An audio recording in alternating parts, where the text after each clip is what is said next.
We shall see how that plays out as we take a look. Here is KD from earlier today getting off the bus. Remember, 72 hours ago, they thought, let's give him a test before the game.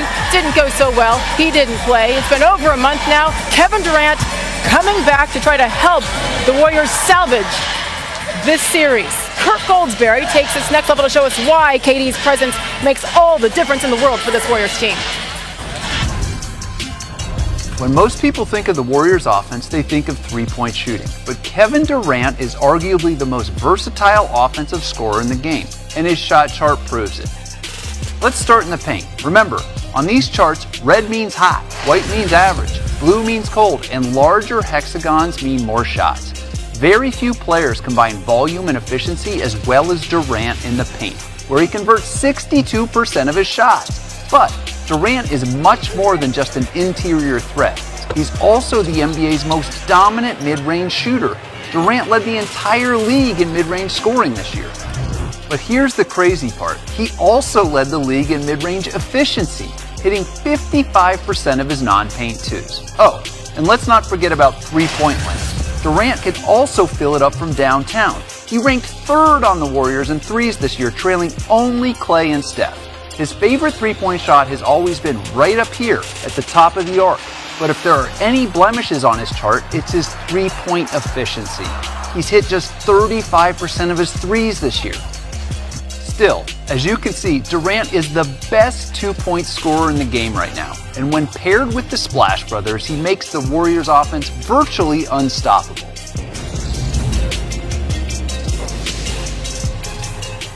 NBA analyst Jalen Rose joins me now. And Jalen, let's go back 3 days ago before Game 4. And you pointed out that workout with KD did not go so well. And you wouldn't be surprised if he didn't play at all this series. Correct. All of a sudden, he's playing, and there's no minutes restriction.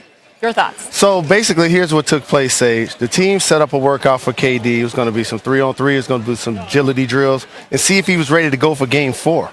KD took the floor and basically punted on the workout. So a lot of people were head scratching to whether, not only he wouldn't play in Game 4, but would he even play the remaining of the series? I think the fact that they're facing elimination is the reason why he's going to play today. You don't miss a month and have one practice and be as great as Kevin Durant, and all of a sudden you're ready to go against Kawhi Leonard in the NBA Finals.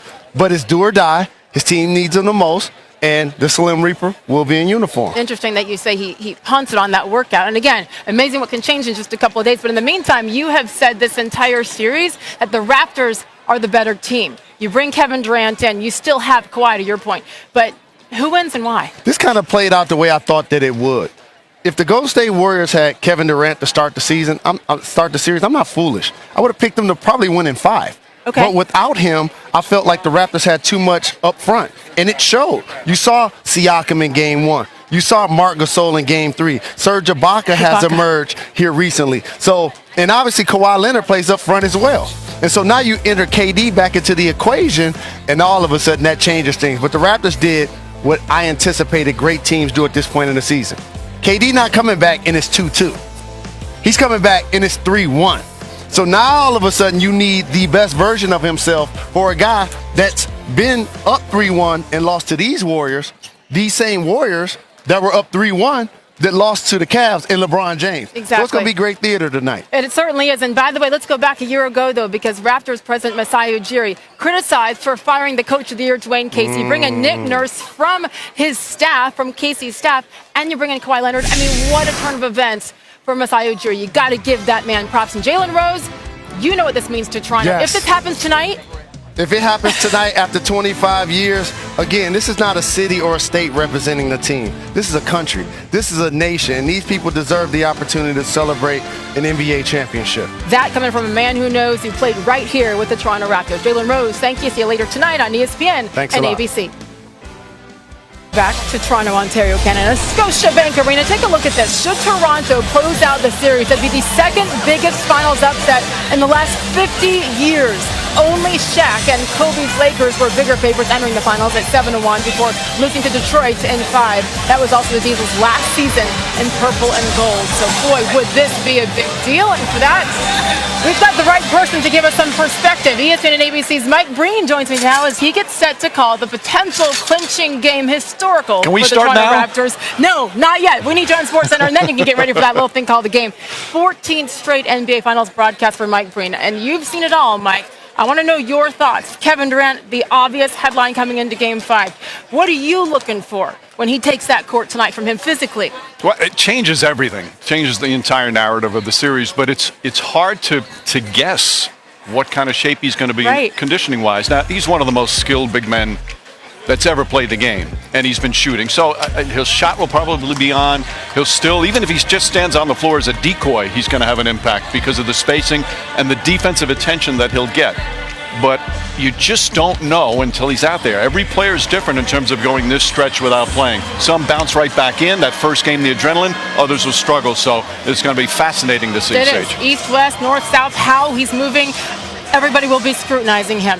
So they're making their final preparations, but so are you, right? I mean, this is game time for Mike Breen as well. So despite all these years of calling games, what do you do between now and tip-off a little over 2 hours away?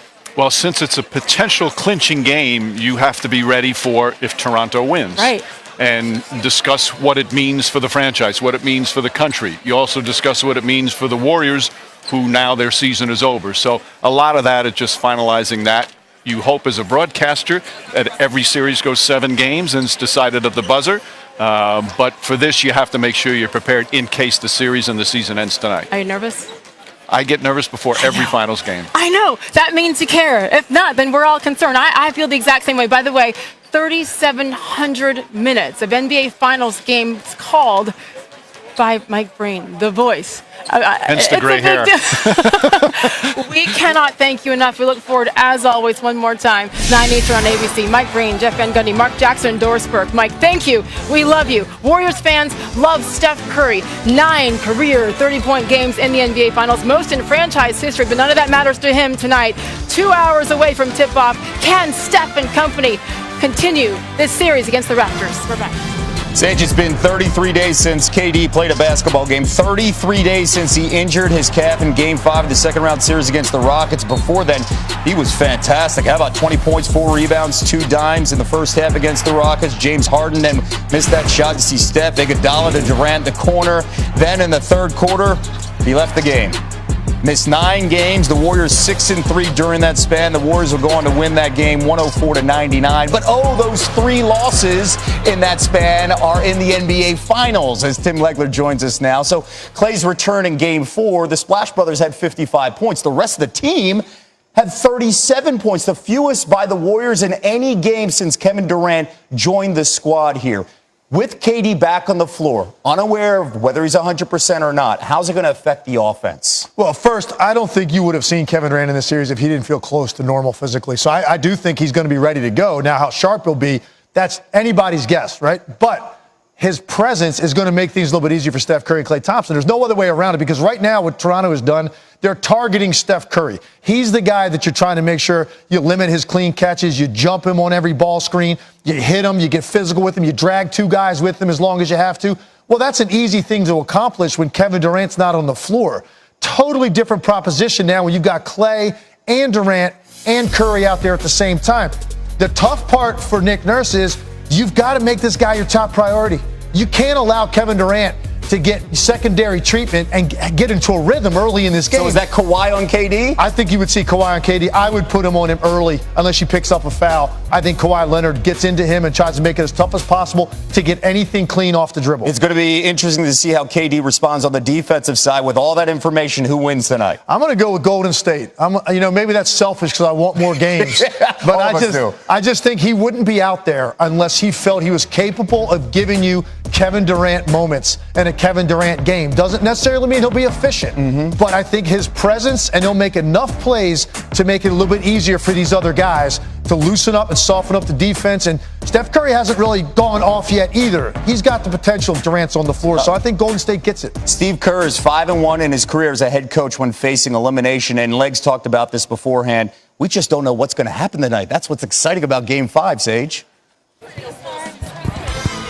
All right, guys, there he is, Kawhi Leonard. He had 36 points, 12 boards, no turnovers in Game 4. How about that third quarter? 17 points.